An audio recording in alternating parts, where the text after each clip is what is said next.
And going live in 3, 2. Good day, Internet. Good day, Internet. We've got Patrick Norton with us today, which makes it a good day. Aw. It does. Say, good day, Internet. Yeah, please join in. Good day, Internet. It's a cozy good day, Internet today. Sarah Lane, last day off without Sarah Lane. She'll be back on Monday. And Len Peralta, I think the last week without Len, as he's doing some teaching stuff. But we have. So I'll be doing the job of 3. That's right. Filling the job of 3 humans. Wait till you see my stick figure drawing. He has the talent of 10 men. Sadly, none of those 10 men were very talented. But you're not. It's not. Trust me, I can take the piss out of myself better than you can. Because you're a better and kinder human being than I am, Roger Chang. You know that's not true. I'm always hoping that I'm hoping that someday transporters will be able to do that for us.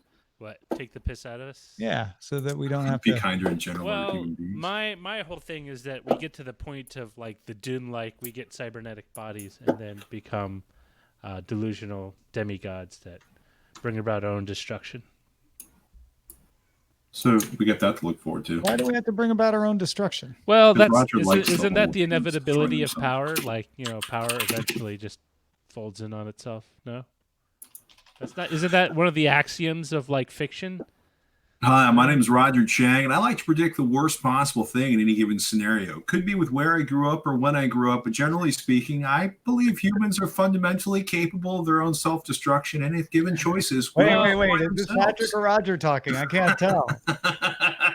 No, Roger actually has less faith in humanity than I do.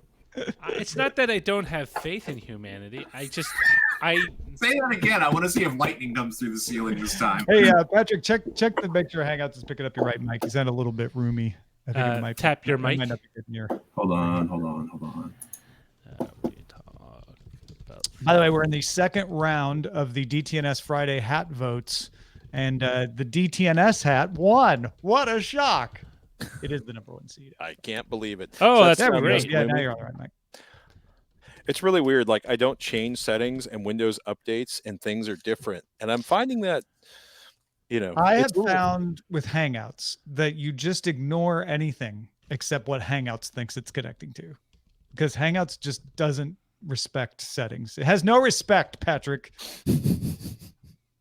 I have that feeling. I'm also cranky because Windows 10 updated and took away the sketching app that Tristan has been using to make these incredible drawings. So now, Really? He's like, it won't open. And I'm like, uh-oh. So I spent like an hour last night. And it's like, a poorly documented change to a corner of the operating system used by approximately 11 people, one of which is my child. Mm-hmm. And how do you explain, no, it was lost in a patch, honey? You get a really awesome facial expression. It, kind of loosely translates to, what dumbass made that decision? Like, I don't know. Say, that's my boy. But probably in Redmond. Or they report to someone in Redmond. Yeah. That's okay. It's going to be this awesome. Oh, yeah. Nick with the C asked if is it in the Microsoft store, maybe? Did they just move it? Could you get it back? It was it's basically an app that was bundled with the Windows Pen stuff. Oh, okay. And they, first of all, they got rid of the beloved clipping app. Then it became sort of a sketching and clipping app, and now it's back to being a clipping app. So short answer is, my child is being introduced to open source applications as we speak. Like, okay, you want to make my life as a parent complicated, Microsoft? I'm going to teach them about open source. Well, I mean, it was a teachable moment, right? They're all teachable moments. Ask Roger. Every moment can be teachable if you're willing to learn from it. There you go. Of course, if you keep doing the same thing over and over again, I doubt you could be taught. Man, there's a complicated conversation. Well, at that point, it's not an issue of teaching. It's an issue of emotional detachment. How can I punish this fool for complicating my life? Jesse that's not the Bernuti in tactical our bit Twitch for chat Vend. is seeing your bokeh for the first time and is very impressed. His Thank you. eyes are I guess, smiling with glee. If I scooch a little closer, I can get significantly better bokeh, but I'll also look, you know, I'm trying to get where. Whoa, yeah, it really. You're not getting. So yeah, it's been funny because there's so many settings in this camera, and it turns out like the video settings tend to be different from the still settings, and I was having a lot of fun playing around with like forcing the f-stop down and then seeing all the weird stuff that happened in response to that. So, basically the older I get, the more I want to like set the white balance and put everything to automatic. Mhm. I hear that, brother. Yeah, part of it is It was fun to tweak stuff all the time when I was young and had time for that. digital cameras are one of the last one areas of tech that could really use a user interface overhaul. Oh my God. Like, I mean, I love this camera. It's the A6000. It's amazing. You can get them for what amounts to no freaking money on Craigslist, or at least significantly less than they cost, new when they were new. They hold up well. The sensor is extraordinary. I don't particularly need 4K for 98% of what I do. But man, I look at the interface on this and the interface on the newer cameras, and I'm just like, yep, that's Sony. They're not going to change it until they can figure out a way to make it more complicated and less intuitive, which is going to take. It isn't even that old, right? No, 2014. Yeah, they started making them in 20. I mean, they're still selling them new. I guess it's fine. Which one is it? The A6000. I'd like to have an A6300 or 6500 to be able to capture audio onto the camera instead of a separate device. But that was another one of those. See, the thing is, they're trying to adapt a DSLR mirrorless interchangeable lens camera form factor into a video camera, but they don't necessarily want to go halfway in between. Yeah, well, there's two things going on, right? There's that export to the EU. We have to have a 29-minute, 59-second cap on video recording length, where we pay the camcorder fee, tax. And then, more importantly, because that you can get around, there's actually an open source update to the firmware that allows you to change that, which is fantastic. But the other challenge is that I was going to show you the other challenge is that. Are you playing with your camera right now? No, I was actually going to show you. Oh, did it? Yeah, your video went out because we were praising the camera. It decided to not show video anymore. Puke all over itself. Well, it's showing video, but it's just a still of you. So that's not video. Yeah. The chiclets down below don't tell you anything about what's actually coming across.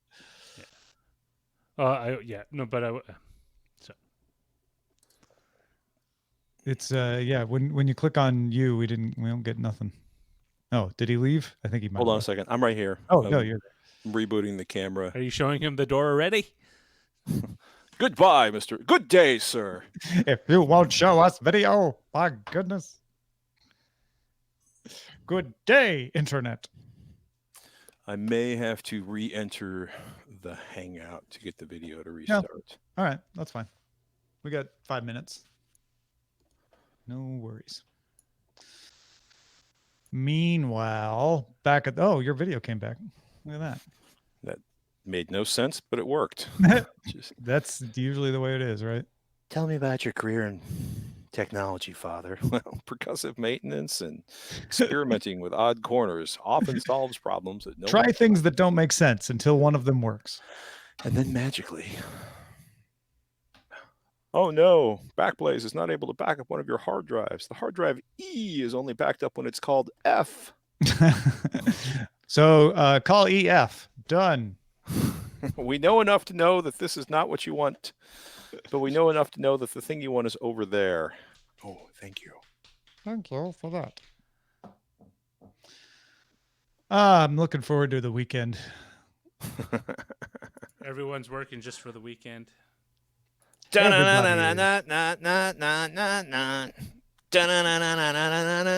Gonna get together with a couple of friends we haven't seen in a while, have a little dinner. Got nothing else on the docket. Might do a little grilling. A little grilling? Yeah. Oh, that's right. It's the time. Time is easy. Just make sure you don't want to do it in the time of day where they're, or the time I'll of grill day. whenever I want. No, you're right. Yeah. No, it's you gonna want to be do it when evening. there's the least number of bugs around. You want to do it in the evening. Don't want to do it in the middle of the day when it's hot. And you're right. You don't want to do it when your mosquitoes are going to give you West Nile. So Do you have that many mosquitoes in LA? we have more than there used to be none, and now there are. Like it's not bad relative the to other standing places. water. I've gotten bitten. I've been bit 5 times. We actually have since- standing water. Exactly. It's like, since whoa. where'd that Tuesday. come I've been bitten 5 times since Tuesday. That reminds me, you I get should bit send you above the guys. index, my friend. I've been bitten a couple of times this week, but that's a lot. Because my blood, like my personality, is so Mm. sweet. Sweet blood. Delicious. I need Hey, to, thanks, Fluffy Damager, for subscribing with Twitch Prime for the second month in a row.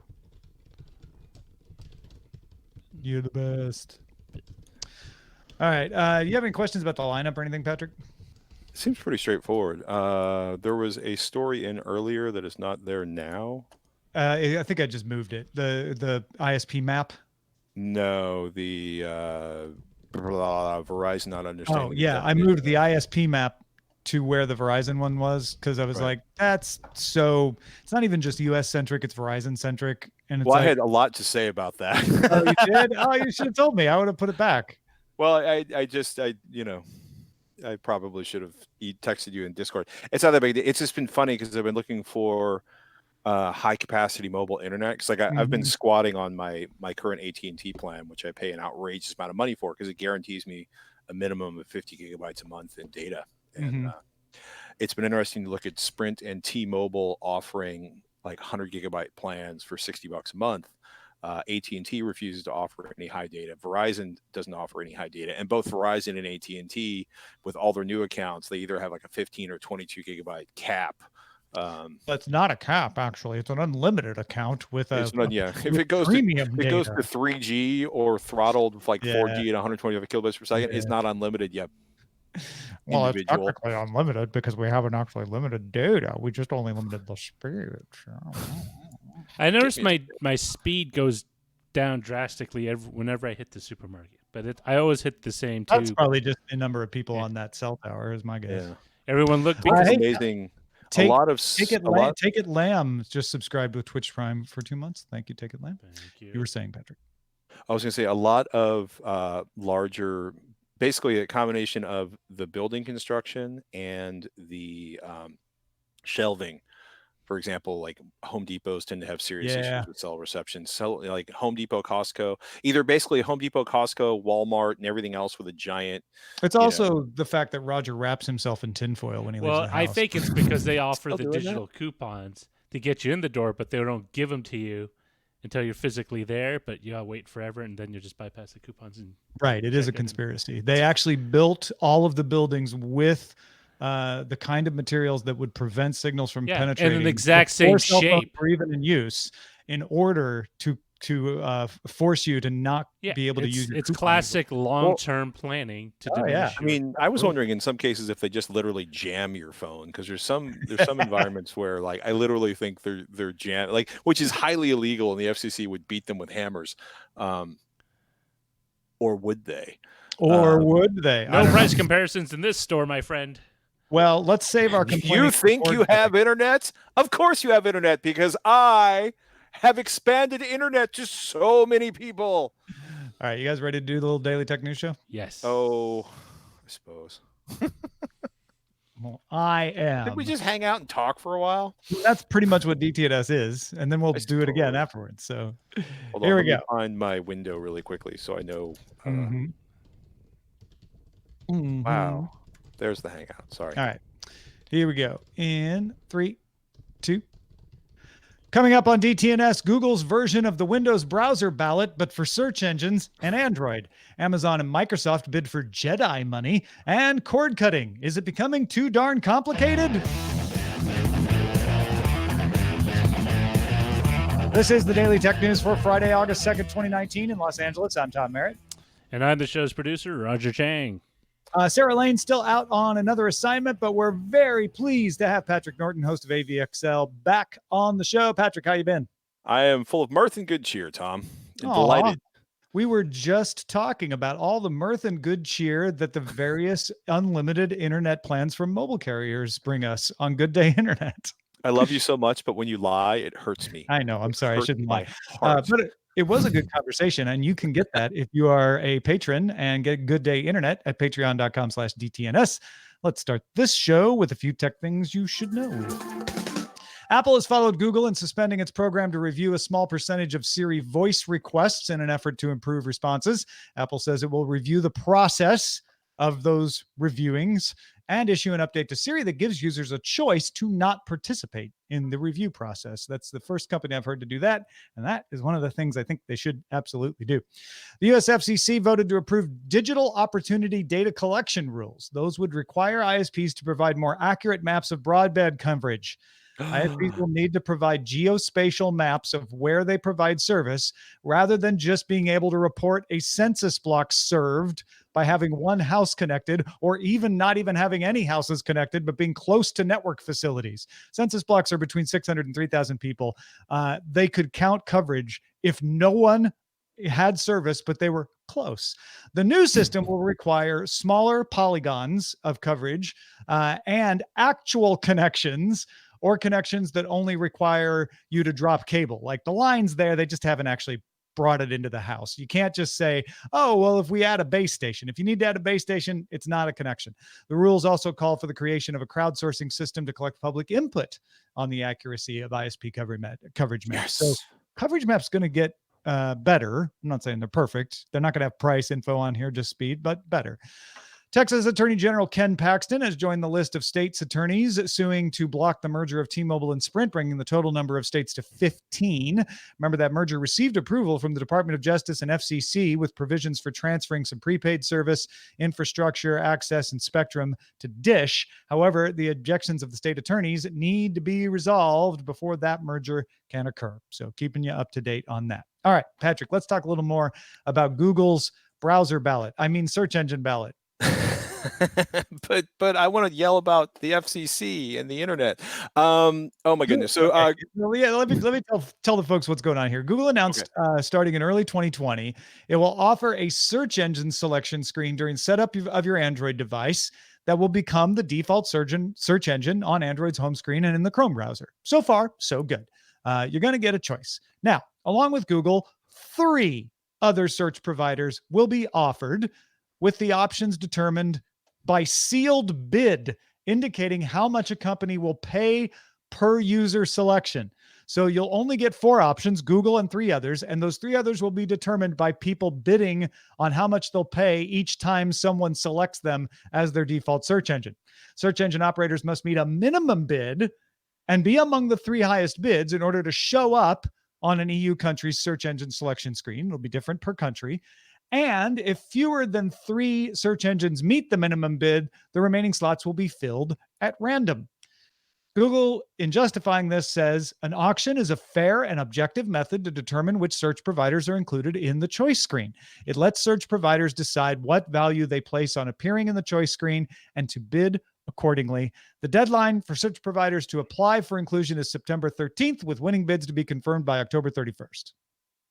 Okay, this is probably a step in the right direction and kind of a complicated mess. It's ironic's not the right word, but you're talking about Google gets slammed with a $5 billion fine because they keep tying their apps and their services to their operating system, Right. which sounds so familiar. Wherever did they get that game plan from? The mere fact that it's going to be like, in your face, you get to choose your search engine, I think is a fantastic step. I also think 90% of the planet is automatically going to go Google because that's what they automatically do. A bunch of people might choose DuckDuckGo, which isn't going to be an option because I don't think they're going to be able to pay the money for this. I think it's going to be really, really, really, really interesting to see who actually shows up as the other 3. Yeah. I'm also, I also find it really interesting that Google is not saying what the minimum bid is. Well, it's probably different per country, is my guess. They're going to set a minimum for Germany and one for France and one for Italy. Yeah. I'm also curious how they will randomly choose 3. Like, okay, it'll be 1,000 per user. I want it to be on YouTube live with a big ping pong ball thing full of all the names of the search engine providers, so we can see that it's actually random. Yeah, I don't think that's how it's gonna. This is, this is in some sense, this is, the whole joke about the engineer on top of the building in the Western United States, and he yells, you know, "You're above me in the air," and somebody's like, "Oh, I'm in Redmond, in Washington," because that's such a Microsoft answer because it's technically correct but completely useless. Like this is one Mhm. of those classic moments where we're gonna get the EU off our collective posteriors, and we're going to do it in a way that makes it as difficult and unclear as possible. Whether or I not think the if I were to take the side of Google, what I would imagine Google might want to say if they were not worried about every single word that they choose in public, is that if they don't do this, how should they pick which search engines show up? If you pick every search engine available, that's going to be a long list. There's more search engines out there than people think, especially when you right, get into specialty search engines. So how do you narrow it down? Uh, the browser ballot was a little easier because there were fewer major browsers. So you could go specifically by market share, except in this case, Europe's market share is pretty much all Google. So if they're like, well, we don't want to pick the winners and losers, let's make a system that allows the search engines that have the resources to provide good service get on the ballot. And one way to do that is a bid. Now, why there's a minimum there, I'm not certain about. Maybe that's a way to ensure quality. I don't know. maybe that's a way to ensure that it's the most desperate, well-funded. I mean, that's where the guy who's counting the beans comes in and goes, let's put a minimum in, so we can make sure we get at least some decent bids from these people. But yeah, I mean, how do you select this search engine ballot in a way that's useful for people that doesn't leave Google exposed to being the one that's picking who should win or lose if they don't pick Google? Well, I don't know. It's on some level, when you look at like it's like Gabriel Weinberg, the CEO of DuckDuckGo, was basically like, it's got 4 slots. Consumers are barely going to get any choices, right? Because when you start thinking about listing, okay, everybody probably still knows about Yahoo, Google, Yahoo. Sophisticated kind of, privacy oriented people know about DuckDuckGo. And then you start realizing there are literally, 2 dozen that you've never heard of that are out there competing. Yeah, yeah. Um, the fact that it's pay to play bothers me. The fact that it's not truly random bothers me. Not that truly random would be a good thing. In fact, I Right. think truly random would benefit Google because if they throw Because a then bunch they'd of, be up against some people you've never heard of, and everybody like, yeah, definitely picking Google because I don't even know who those are. yeah, Yeah. I mean, when you And don't realize, forget, don't forget, you can pick any search engine to be your default search engine. This isn't changing the behavior of right, Android. You can go in and change it yourself. This is just saying at setup, we're going to suggest a few. We're going to make you pick right. one instead of having Google be the default and you having to go in and change it. Yeah, but I think Google's still going to be the default for most people because most people like Yeah. Google equals search engine. The challenge, I think, is that this makes it. I mean, okay, you obviously get a choice during setup, but they've rigged it so that it's probably going to be them and a bunch of people you've never heard of. Well, it'll be random ordering. So Google won't always be the top choice. And the auction is meant to be like, well, the companies that have the resources probably are the most likely for you to recognize. Um, Uh, yeah, I don't know. Bing. So uh, it's going to be Google and Bing. Not everyone. All Google, right. and Bing, maybe Yahoo. Maybe Yahoo. The U.S. Federal Trade Commission is investigating an agreement between Amazon and Apple to sell Apple products directly on Amazon. Remember when we talked about this? As part of the deal, Amazon agreed to only let Apple authorized resellers sell Apple products on Amazon. And that got rid of a lot of small sellers of refurbished items because to be an authorized reseller, you have to handle a lot of products. And smaller resellers don't qualify for that. A Minnesota man named John Bumstead says he was contacted by a group of FTC officials who wanted to know how selling on Amazon and eBay worked for him and how being barred from selling Apple products on Amazon has affected his business. So this is part of a broader effort to investigate anti-competitive behavior by big tech companies. But it is interesting that this particular deal is under that scrutiny. Yeah, it's so peculiar. I mean, it's also been so odd to watch Amazon as they've fought with Google, they fought with Apple, they fought with anybody who competes with them. And ironically, it never seems to be Amazon that's getting investigated. So maybe this is when, the FTC becomes aware like, gosh, Amazon does some really pesky things for consumers. Well, because a lot of the attention on tech companies, I think, up until now has been around data handling. And Right. Amazon has an advertising program, but it's a very small one. So they weren't the biggest abuser of your personal data. Now they have gotten so big that people are starting to notice how they use their market dominance in retail. Right. And so this is an example of that. Whether it's an abuse or not is what the FTC is investigating it, but they certainly have a dominance and are able to swing these deals because of it. It's going to be. Go ahead. Sorry. Yeah, no worries. Nintendo and Tencent announced more details on how the Switch console will be rolled out in China. Tencent will host servers and cloud services for Switch's online platform, handle localizing the game in simplified Chinese. The Nintendo eShop will support Tencent's WeChat payment system. And Nintendo confirmed that Super Mario Odyssey and The Legend of Zelda Breath of the Wild will come to the Chinese market. No date or price was given. The company still needs some more government approval before this can actually happen. And if you're wondering, China had a ban on consoles from 2000 to 2015. The PS4 became the first of the modern consoles to return to China in 2015. So this is still kind of a new process for Nintendo to get into the Chinese market. They have to have a partner. And Tencent may or may not be the best partner. Tencent's had some problems getting their video games approved by the Chinese government, and that has been hurting their bottom line as well. Right. Yeah. I mean, it's interesting because Tencent is a company a lot of people don't know of outside of Asia. It is a massive, huge holding company inside of Asia. So much of what people think of as the internet and a lot of experiences is basically WeChat, which would be kind of like, in some level, to me, sounds so much like experiencing the internet as Yahoo circa 1996 or 1997.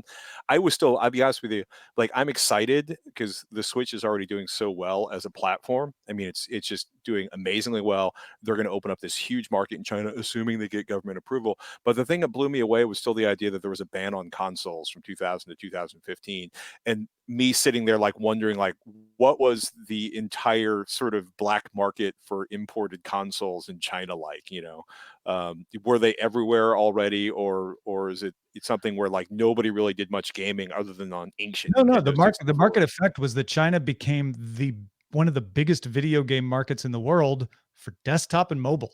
And that's why things like World of Warcraft are so popular in China, and mobile gaming there is huge because Right. that's where you could game. Yeah. And that's also what everybody could afford, I think, was phones too. Yeah. Well, and mobile phones definitely, were a booming market in China. They're finally starting to level out like they are in the rest of the world. There's still kind of a booming market in India, look to be becoming a booming market in Africa, lots of places in Africa anyway. But yeah, anyway, good to see that Nintendo has found a partner in China. I'm still curious if this is all going to fall apart because of Tencent's previous issues, but we'll see. And the U.S. Department of Defense has delayed a decision to award a contract for the development of its joint enterprise defense infrastructure. That's JEDI. That is the JEDI program. Amazon Web Services and Microsoft Azure are the last two bidders being considered to run the program. Google actually withdrew its bid after some employee pressure. The JEDI program will offer AI analysis, host classified information, and provide a few other services. The contract is for 10 years and worth around $10 billion. So this is a big, fat government contract for Microsoft or Amazon to get. U.S. Secretary of Defense Dr. Mark T. Esper just took over his position July 23rd. Previously, he was the Secretary of the Army.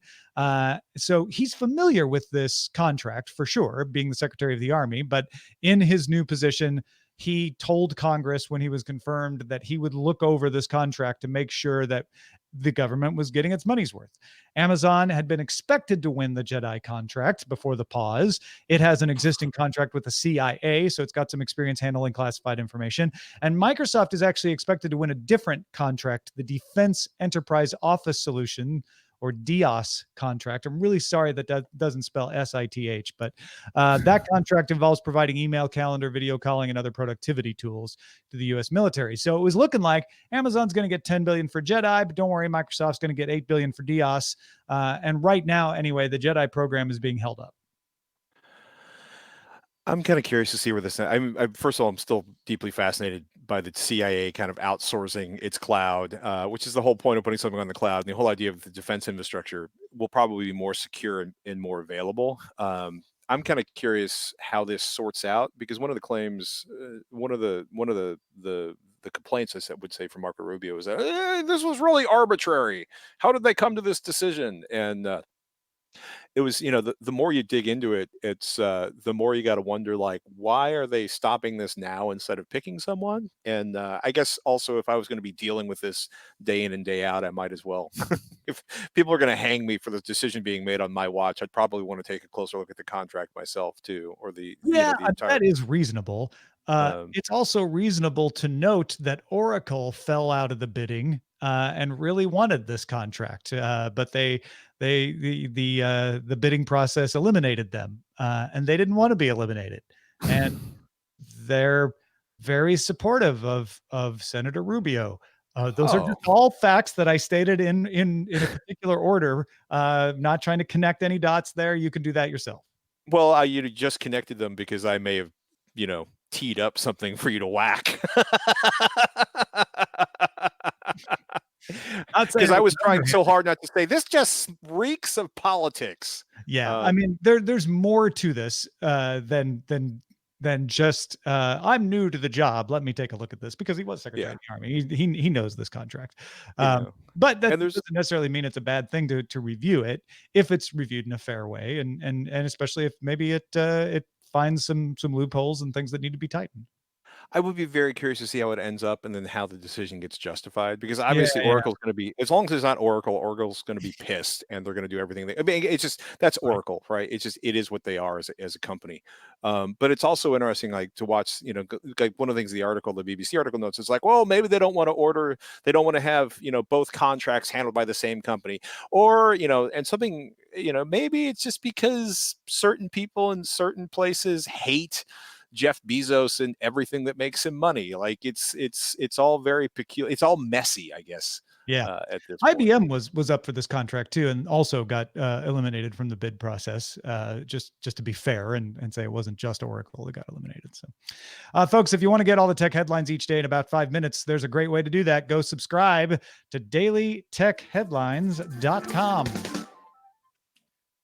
At its Television Critics Association press tour Thursday, CBS All Access said it will offer 12 original series in 2020, with additional plans to expand programming into sports, movies, and nonfiction titles and series acquisitions. New offerings will include World Series of Poker bracelet events, the documentary Console Wars about the Nintendo versus Sega era, and streaming rights for the CW series Nancy Drew. President and COO Mark DeBevois addressed questions about the increasingly crowded field of streaming services, saying he noted consumers subscribe to an average of 3.4 subscription services and noted that All Access has 12,000 pieces of content versus 8,000 from Starz and 3,000 from HBO. Very telling that he compared himself to premium services, not to Netflix and Hulu.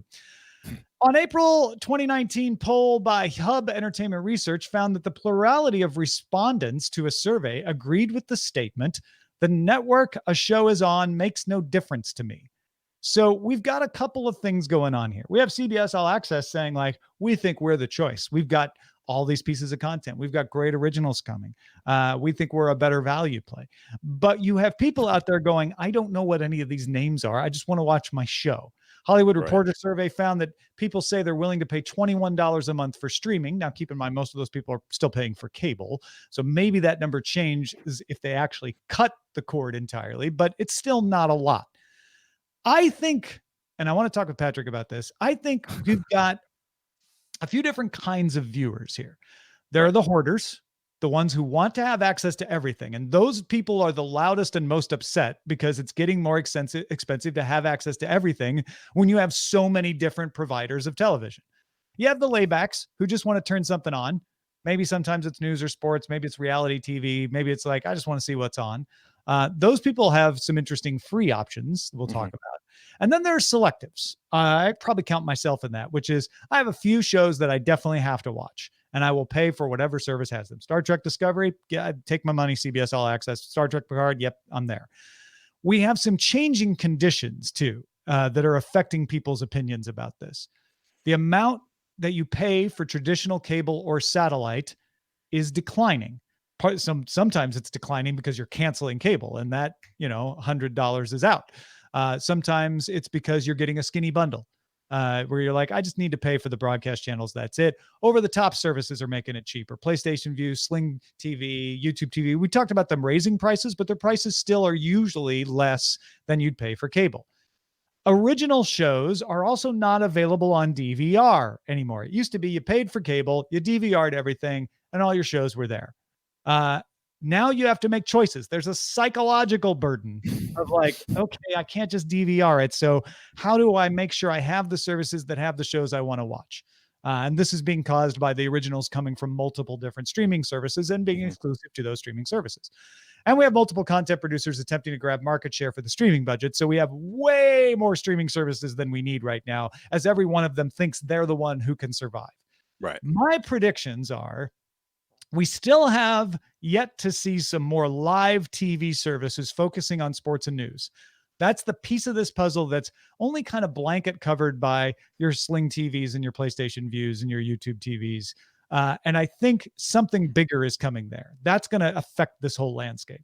I think budgets are going to change as people adjust to not paying $100 a month, which, depending on what you look at, the average cable bill in the US is somewhere around $100 from 85. I saw it to 120, but it's somewhere in there. If you're not paying that, that changes that $21 amount a little bit. And not all these new services are going to survive. I think some of these companies are going to switch from providing a streaming service to making shows for other streaming services. We're going to have a limited number of subscribers, and there's still the shakedown in free services. A lot of people don't realize that Pluto TV, Vudu, IMDb TV, Roku, Crackle, Tubi, the list goes on, provide absolutely free. And those laybacks are like, I just want to watch something. Maybe fine just turning on Pluto TV most of the time. So hey, here's where we are. It's a mess. It's hard to tell where your money is going and how to budget for it. And if you just wish for the simple days, I've got one bill and that got me everything, well, those days are gone right now. So it's funny because part of the reason I wanted to bring this up was because I've been looking. First of all, I will point out that when we last had satellite and cable, our bill was extraordinarily high because of where we lived at the time. And so it was really easy for me to realize three things. One, I don't need, thousands of the channels they're offering, or I should more accurately say, 200 or 300 of the channels they were offering were of no interest to me. And I'm also, I can also sit down and be like, wow, it's a Korean translation of a 3-year-old poker game that I didn't want to watch 3 years ago, but this is fascinating. And so, for my ability to sleep, it was a very good thing for me to get rid of cable and satellite. But it was interesting to watch, right? Because a lot of people, when they started cutting their cord, they were, in the early Netflix days, Netflix had the carriage agreement that got through Stars, and everything was on Netflix. And people are still ticked off about everything not being on Netflix. And it's interesting to watch that. I want to address that because that is a psychological fallacy. Everything was not on Netflix. In fact, it seemed compared to Netflix for years was that they don't have everything. And then when they started to lose things is when people started to characterize it. Well, Netflix used to have everything and now they don't have Stars. They're going to die. And then they didn't. Well, Netflix used to have Disney and now they don't. Now they're going to die and they didn't. It's just, it is a psychological thing. Netflix has never had everything. It's that psychological thing where when we lose something, we notice that more. Okay, so first of all, thank you for calling out my hyperbole. Netflix used to have an astonishing array of content, admittedly at a relatively low resolution for an incredibly low price. ... So what's been interesting, it still has an astonishing array of content. It certainly doesn't have it at the low price though, right? Yeah, and it's managed to get harder and harder to discover, but that's a search engine issue that I won't get into right now. But it's been interesting to watch as everyone, whether it's Netflix or Amazon Prime, or eventually later this year, Apple, and any of what feels like dozens, but are probably maybe a dozen core streaming services, I started realizing how many things I was tapping into to get access to a particular program. For me, like, there's almost nothing I want to watch on CBS All Access except for the Star Wars, except for Star Trek, and it was not worth it for me to do that. Now, I may finally break down and do that, but it's been interesting I've talked to people where they are sort of managing, like, okay, I'm going to sign up for this month and binge watch a bunch of stuff, then cut it off, and then I'm going to go over to here and watch this. For me, it's been interesting because, I got access to Stars so I could watch American Gods. I got access to Showtime so I could watch Roadies. And it's been interesting to watch how these things, as more and more places split off to create their own channels and, hopefully their own content, It's been curious to watch how that's impacted, for example, Netflix bidding all of the money to maintain Friends on the Netflix platform versus, yes, I think the overreaction to Disney moving off of Netflix to start the sort of Disney and Marvel standalone channels. It was interesting for me because a whole bunch of content that my kids really enjoy was on Netflix. For example, Phineas and Ferb. Phineas and Ferb ended up the contract ended, all the content disappeared. A few weeks later, it showed up on Amazon. And in the meantime, I was like, you know what? I'm done with this. And I bought the best possible, format of that so I could permanently own that moving into the future. It's been interesting to watch because it's shifting. And at some point you can be like, okay, my cable is going to be huge this month if a whole bunch of stuff launches from a whole bunch of channels and I want to watch it all. Yeah. And And I think that's the biggest thing is think about the explanation that Patrick was just making right now, folks. He's talking about people saying, I'll sign up for 1 month and then I'll cancel. You couldn't do that in the cable days, right? Right. You can actually control this. It's gone from, well, I have a cable bill and there's not much I can do about it to, well, I have total control over how much I spend. I just have to make a decision about what I want to spend it on. Right. And it was nicer when you could just blame the cable company for that and say, well, I don't have a choice, than having to have responsibility for it. And I think that's Right. part of what's bugging people. Yeah, and it's been interesting to watch how difficult some channels have made it to sort of start or stop their channel. Which is I was also laughing because I was dealing with a third-party service that has nothing to do with streaming except for hosting RSS services, and there is literally no way to cancel their service once you stop using it. And then you had to email, then the email was ignored, and eventually I had to cancel payments to the automated payments through my credit card provider because there was literally no one was answering, and there was no way to make the payments go away. But that wasn't a streaming service, you're saying? That wasn't a streaming service, but I think about the times, I found it to be quite easy to cancel all of these services. I found it ridiculous. I found it surprisingly easy, I should say. And also it can be interesting if you end up organizing through, if it is a subset of a different service you use. That's where it gets kind of interesting. Like, I still have no idea. Let me rephrase that. I still have not committed the energy to figure out how to shut down stars on my Amazon Prime account. Brian Brushwood raves about how easy that is on the Amazon Prime account. So some of it's just user interface and whether you luck into finding out the place. Because I know that is one of the advantages is you get it all in one bill if you do it Right. through Amazon. And Amazon lets you start them and stop them. There's no prevention of that. It's like you say, Right. you do have to know where to look to find it. Nothing is usually easy on Amazon's site. I found that to be true. It's consistently not easy. I don't know. I mean, we're also in a situation where we do have an embarrassment of riches. Whereas so you started Stars, and it's like, oh, I've got American Gods. Look at this selection of additional movies that are not available. The other things I subscribe to. It is curious to watch, right? Because I think you'll agree with me that the golden age of television was certainly not the 1950s. Not to take anything away from it, but the array of content and the availability of content is getting incredibly extraordinary. It is also still kind of an exciting challenge to figure out where something is and the best way to get a hold of it. My theory for years has been we're transferring from a system that was different to a system where television is like books. You'll never be able to read all the books. You'll never be able to watch all the TV shows. And you certainly don't expect to have a service that gives you access to all the books in the world all the time. And I think we're going to have to shift our way of thinking about television shows to that same way. I also find myself buying more discs again than I did in the past for a while. Yeah, I think people need to figure that in. And again, it's part of the thing of like, well, now I have to do a lot more thinking about TV than I used to. And I don't like that. And I know, and that's fair. But if you're saving money on that $100 on a cable, maybe you spend some money buying digital copies, Blu-ray copies, whatever. Right. And then you've got them. You don't lose access to them. And Netflix can't, lose a contract and they disappear. Always well, thanks to everybody who participates in our subreddit. Submit stories and vote on them at dailytechnewsshow.reddit.com and facebook.com/groups/dailytechnewsshow. In the mailbag today, we had a few people with different perspectives on AI. Yesterday, we talked about how patent law could or should apply to creations by artificial intelligence. And we got some other areas of intellectual property law that people think need resolving. Robert wondered what's being done about all the AIs creating books and music. Because there are plenty of that. And there's a Just do a search for AI books and music copyright, and you'll find tons of think pieces about what should happen, but nobody's got the answer yet. And Brian was curious how we'll handle liability of AI. That's something that is being worked out right now in the autonomous car world. Again, I don't think there's a solution for it exactly, other than, well, for now, I guess the company making the autonomous car is going to take on the liability, but none of our intellectual property law is equipped to handle any of this well yet. No. But Thank you, Patrick Norton, for joining us. Folks want to find out more of what you got going on. Where should they go?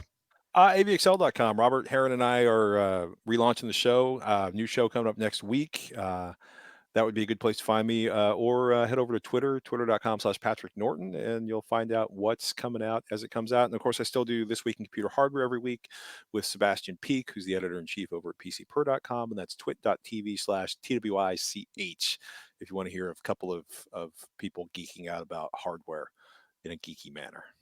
Listen, folks, if you enjoy the independent perspective that we bring on tech news, we enjoy bringing it. And the only way we're able to bring that is through independence provided by you. If you fund us, we stay independent, and we're able to talk about this in that weird way where we're considering multiple sides of an issue instead of coming at it to drive buzzy clicks or satisfy an advertiser. So if that sounds like a good idea to you and you're not already doing so, please consider supporting us at patreon.com/DTNS. Our email address is feedback@dailytechnewsshow.com. We're live Monday through Friday, 4:30 p.m. Eastern, 2030 UTC. You can find out more at dailytechnewsshow.com/live. Sarah's back on Monday. We'll talk to you then.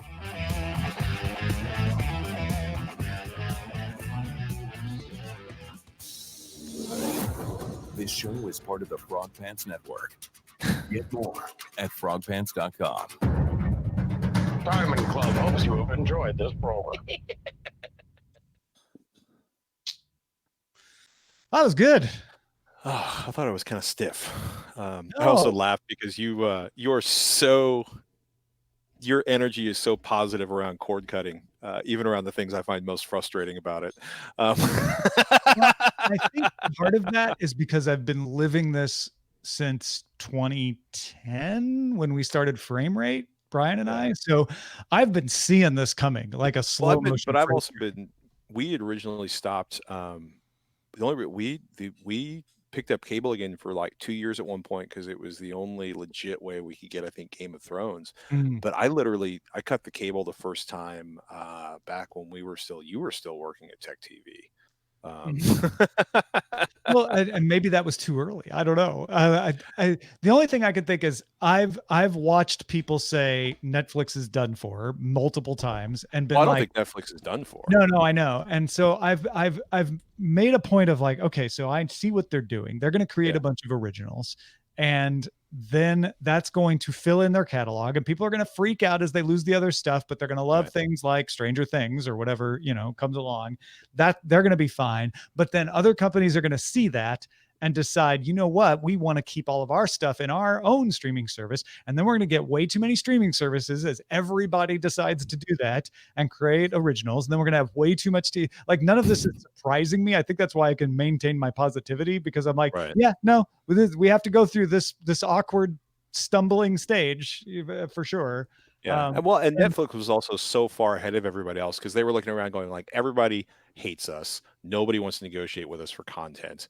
We have to do something that's going to make us incredibly compelling. And then they spend a tremendous amount of money creating original content. And a lot of it is absolutely spectacular. And they've just, like you say, they've been ahead of the game, and now everybody's rushing in to imitate them. Some of them will be able to, most of them will not. And what I'm looking for is that live aspect that I mentioned, right? Because that's the one thing that there's not a good, compelling fit for, right? You have to pay too much for PlayStation View and Sling TV if you're like, I just want news and sports. So I'm waiting for some innovation there. And then the consolidated billing, which we're seeing Amazon play with, we're seeing Apple play with its channels, where they're like, we'll be the platform that lets you pick all the stuff and get it all in one bill, make it easy to add and subtract stuff. So you get that a la carte behavior. Because that's the other big thing is people are like, I don't want to have to think about it. I don't want to have to track down stuff. Do you find yourself, I mean, it was interesting for me because, I stopped watching ESPN, probably around the same period in time when the Tuesday night fights stopped, which, by the way, weren't on ESPN. But I just kind of like, there was kind of this era where, the most of the sports on ESPN I don't really care about. It's just I'm not a super sports ball guy.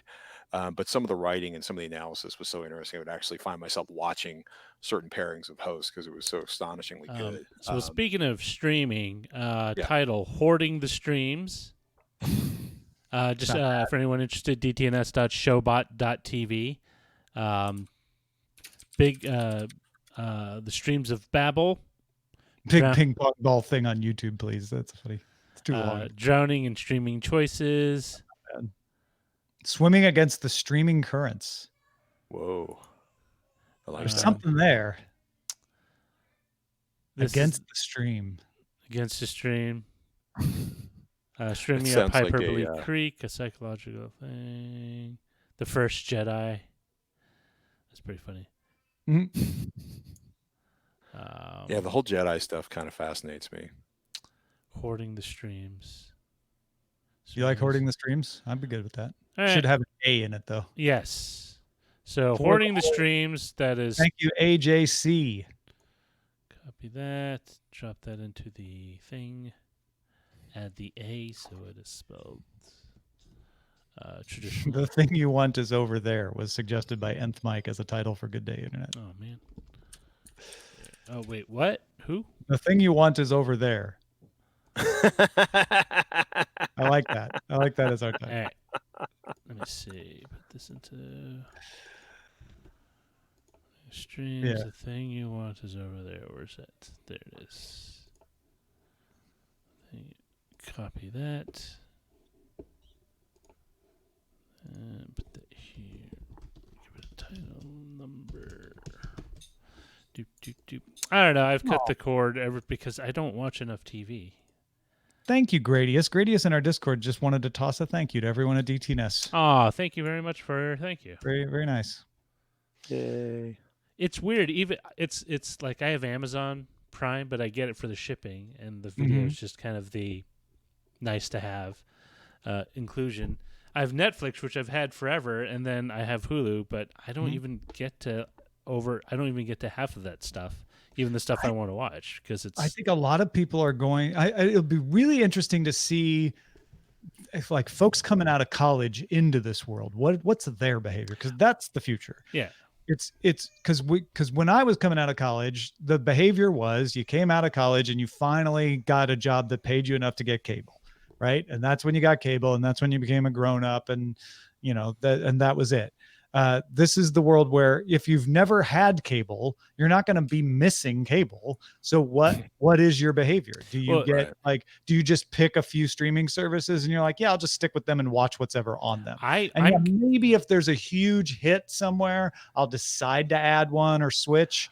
I'm kind of like that. I'm kind of like that because growing up, we never had cable. Like that's you're young at heart. Roger. Well, it's because my dad got cable after I left for college. So it was kind of like, well, thanks. And then being a college student and then working at ZDTV, I wasn't really rolling in it. So I was just using over the air. And so when I had cable, even then I really wasn't watching. I was just watching a bunch of reruns that I watched the week before because it was just odd hours. So I think I didn't have cable from 1992 until 2000. There was 8 years there where I just, I had over the air and that was it. You know what the number one streaming service I watch is? Huh? You know what the number one streaming service I watch is? YouTube. Yeah, and that's kids. You see, you're young at heart. I have two young hearts that I'm. Maybe you're It's all about flight test. No, but that's it. Like a lot of Graham Norton clips. I remember I was at the YouTube space when Eileen still worked there, and I was sitting next to these two younger folks. And one of them was saying like, yeah, I watch Netflix sometimes. I have it. And the lady he was with was like, oh yeah, I've never gotten into Netflix. I just watch YouTube. Now, granted, this is the YouTube space, so they're probably more likely to be YouTube fans. But I feel like people are like, yeah, why do you even pay for this stuff? Like just get the great stuff on Twitch and YouTube, and like maybe all of this just ends up going away. Maybe the old man blinders I have on is that any of this is important. Well, it's interesting you mentioned news earlier when you were talking about live. Like I watch news on YouTube, but I'll just go to the CNN channel or whatever, and if it's important, it'll be up like in their store, and I'll watch that. So yeah, I'm thinking more of like somebody who's really like, I want to watch the debates, or I want to. Those are available live streaming too on YouTube. Like, well, so, they are, but will they always be? Right yeah, now, they're true. available That live is- streaming that on is YouTube as a way to get you to watch that channel on your cable package. When that model goes away, though, I'm wondering if that will be the case. And if somebody, and I'm also thinking particularly about somebody who's going to cancel cable, they're not going to feel comfortable like, oh, I'll replace that with looking at YouTube. You know what I mean? Like that's more of a younger. That's definitely a kind of a attitude or habit shift. And it's weird because I get 2 calls a week from Spectrum, and I don't answer them anymore to try out one of their new streaming video packages. Like, dude, all I use from you is internet. It's like 90%. So when I was in college and didn't have cable, I wanted cable because I couldn't watch all the things people were talking about. Right. But if I'm in college and I'm watching YouTube and all my friends are talking about what's on YouTube and Twitch, then so this is the dirty little there's not secret. that much pressure to be like, well, I guess I could watch. When people talk, so Tom well knows that I am not a Game of Thrones watcher. I know absolutely nothing about this series. I know a couple of names because people talk about them. But when people talk about stuff, people eventually make supercuts that end up on YouTube, and I'll watch it. It's like, all right, I get the general gist of it. Granted, I don't understand that the won't be information. enough for everybody. But no, that's true. But that's enough for me to understand the conversation to decide whether or not I care to continue or not. A big part of those the economics of some of this stuff, because there's still a lot of people. Well, it's the dollar economics, but at least for my life, it's also the amount of time. Like I can't actually spend the time to watch all this amazing content. That's why I'm so confused by Quibi. Quibi is the service that's coming. It's got all this venture capital money behind it. It's got all the broadcast studios putting money into it, and it's going to do snackable content. Wait a minute. That sounds very familiar. Now, well, I just said sounds like something that's failed. This sounds like something we've seen. I just said, to use a Jim Louderback phrase. Oh, I didn't hear that. I didn't hear that. You were talking over me saying it. I'm sorry. Yeah. So the idea with Quibi is they'll have like a series that is 12 episodes, but only an hour and 20 because each episode's like 8 minutes, and it's going to be mobile only, and it's going to be for pay. And what we're going to do is we're going to take the length of YouTube and make it incredibly expensive and difficult to make money off of the way God intended. But they're going to have all the brands, like all the hot brands among the kids in there making stuff. They're going to have high quality stuff. Steven Spielberg's making stuff. So it's going to be compelling content, even for the demo, even for the younger demo, because they're targeting it at 13 to 35, I think, maybe 13 to 24. I don't know. But they're targeting it at a younger demo, and they're doing the right kinds of content. But I think I can't get past the idea like, yeah, but then you got to pay $6 a month for it. I mean, yeah, you'll give it to me free for a couple of months, but then will I want to keep paying? I don't know. I don't know. It's just, I mean, I remember in the early days of Revision 3, there was all this money. Like, we're going to make short form content for the internet, or we're going to make scripted content for the internet. The end result was like, what's that? I said, how many times has that been tried, right? Yeah, I mean, I'm laughing, and it's like, oh, it's Jeffrey Katzenberg and Meg Whitman. Well, there's two people I think about for short content that's going to be super motivated. Fellow teenagers. This is the raw economics of at least video or TV production. You actually spend more making short form content than if you spent the same amount of resource, because what you have to do is you shorten a production cycle, and so you get to a point where at least from my perspective, what the amount of time we spent on doing the short form stuff for Revision 3 versus just doing a normal length show, I spent a lot of time, and the output that we got wasn't as good versus just creating the standard show that we could have chopped up. But yeah, there's a scale in there. Yeah. I think I get what you're saying, which is like there's a certain amount of cost to setting up your production, no matter how much time. Exactly. Yeah. But it doesn't seem like Quibi's proposition is that they're saving money by doing shorter episodes. It's all about they think that this will be something people will watch on the go. They won't feel like, oh no, I have to be sitting down because it's a half hour, an hour. They'll be like, oh yeah, I can watch this at the bus stop. I can watch it in between, classes. I can watch it while I'm waiting for the doctor. Like, Have you read the list of content that's coming? oh yeah, no, we've been covering it every week on Cord Okay. Code. It's crazy. I'm just laughing like Chrissy's Court. Chrissy Teigen will preside over real life small claims cases, Judge Judy style. There's also like high out. quality scripted stuff on there. NBC News has got a whole new news department to make broadcasts just for Quibi. That's part of the like it. It's really fascinating. Yeah, I mean Idris Elba and Ken Block. I'm fascinated. Like Ken Block, I don't know, the driver. $6 a month. Fascinated. Yeah, that's where I'm like, yes. Every bone in my body wants to dismiss this as yet another vessel, right? Yet another attempt to be like, we'll undermine YouTube by doing it better. Except that we'll spend a lot more money doing it. But they're spending so much more money doing it that I'm like, gosh, maybe they can spend their way to success. One of the most compelling things I've found, and this is the bizarre for me to say, on YouTube, believe it or not, are all the cutscenes from video games, where people basically take and edit together all the cutscenes. So in my case, there's a game I'm interested in, but I probably won't play it because it's too violent or I don't have time because I have kids. And I will sit through, so I watch the story. It's like, okay, I understand what the game's about. So, if it gets a mild score or whatever, at least I know what's going on. So if the next series or iteration comes out, it's like, oh, maybe I can try it. I understand the story roughly. But it's really interesting because I'll save it and I'll watch. And these things are like 2 hours long. Well, and there's something to not only just, that's one example of like, and an old guy in our Discord says, my son only watches YouTube. Like, I think there's part of me that's like, all of this talk about what's going to happen with cord cutting and streaming services. I feel like someday someone's going to be like, us kids were telling you, we don't care. We only watch YouTube.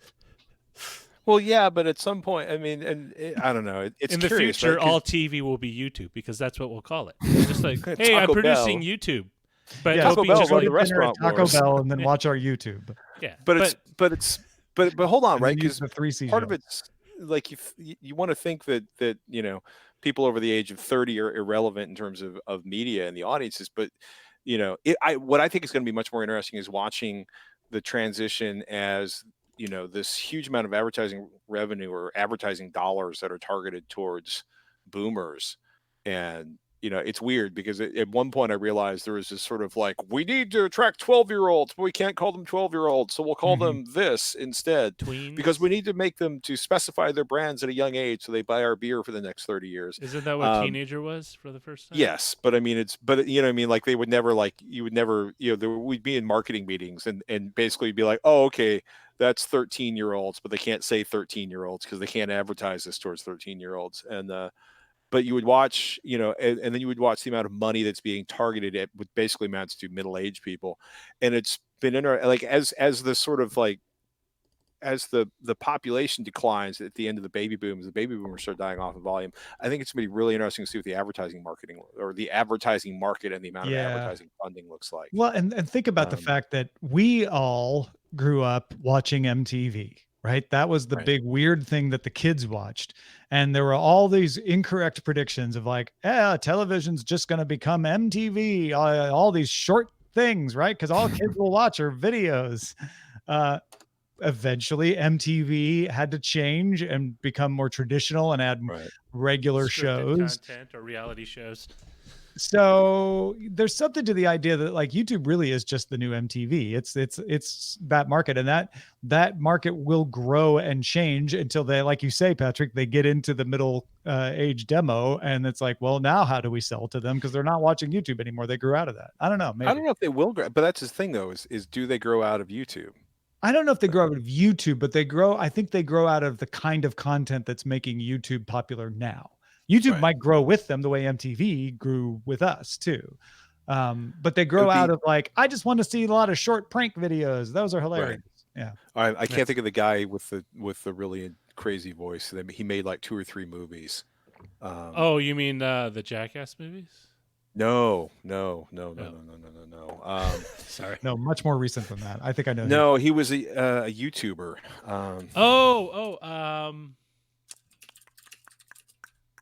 Come on, chat. You got this. Oh man, maybe he was like 12 or 14. He was Yeah, just, well, yeah. I mean, you're actually describing about 17 different people, I'm sure. right. But the one this was, I know he you're was the- fairly early, but he spoke in a voice that was kind of like half Donald Duck, half helium. Okay. Anyway, Yeah.